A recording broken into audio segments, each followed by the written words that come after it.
شروع کرتا ہوں اللہ کے نام سے جو بڑا مہربان نہایت رحم والا ہے۔ انہوں نے کہا کہ کیا آپ ہمارے پاس اس واسطے آئے ہیں کہ ہم صرف اللہ ہی کی عبادت کریں، اور جن کو ہمارے باپ دادا پوجتے تھے ان کو چھوڑ دیں؟ بس ہم کو جس عذاب کی دھمکی دیتے ہو اس کو ہمارے پاس منگوا دو اگر تم سچے ہو۔ انہوں نے فرمایا بس اب تم پر اللہ کی طرف سے عذاب اور غضب آیا ہی چاہتا ہے۔ کیا تم مجھ سے ایسے ناموں کے باب میں جھگڑتے ہو جن کو تم نے اور تمہارے باپ داداؤں نے ٹھہرا لیا ہے؟ ان کے معبود ہونے کی اللہ نے کوئی دلیل نہیں بھیجی، سو تم منتظر رہو، میں بھی تمہارے ساتھ انتظار کر رہا ہوں۔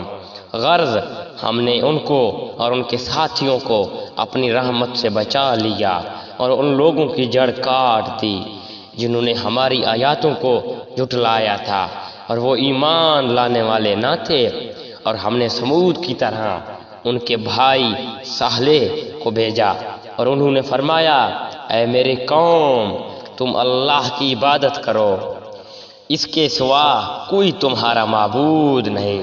تمہارے پاس تمہارے پروردگار کی طرف سے ایک واضح دلیل آ چکی ہے، یہ اونٹنی ہے اللہ کی جو تمہارے لیے دلیل ہے، سو اس کو چھوڑ دو کہ اللہ تعالیٰ کی زمین میں کھاتی پھرے، اور اس کو برائی کے ساتھ ہاتھ بھی مت لگانا کہ کہیں تم کو دردناک عذاب آ پکڑے۔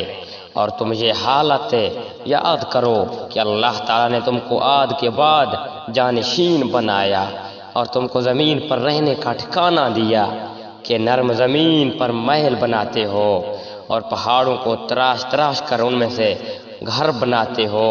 سو اللہ کی نعمتوں کو یاد کرو اور زمین میں فساد مت پھیلاؤ۔ ان کی قوم میں جو متکبر سردار تھے انہوں نے غریب لوگوں سے جو کہ ان میں سے ایمان لے آئے تھے پوچھا کیا تم کو اس بات کا یقین ہے صالح اپنے رب کی طرف سے بھیجے ہوئے ہیں؟ انہوں نے کہا کہ بے شک ہم تو اس پر پورا یقین رکھتے ہیں جو ان کو دیکھ کر بھیجا گیا ہے۔ وہ متکبر لوگ کہنے لگے کہ تم جس بات پر یقین لائے ہو ہم تو ان سے منکر ہیں۔ پس انہوں نے اس اونٹنی کو مار ڈالا اور اپنے پروردگار کے حکم سے سرکشی کی اور کہنے لگے اے صالح جس کی آپ ہم کو دھمکی دیتے ہیں اس کی منگوائے اگر آپ پیغمبر ہو۔ اور پس ان کو زلزلے نے آپ پکڑا اور وہ اپنے گھروں میں اوندھے کی اوندھے پڑے رہ گئے۔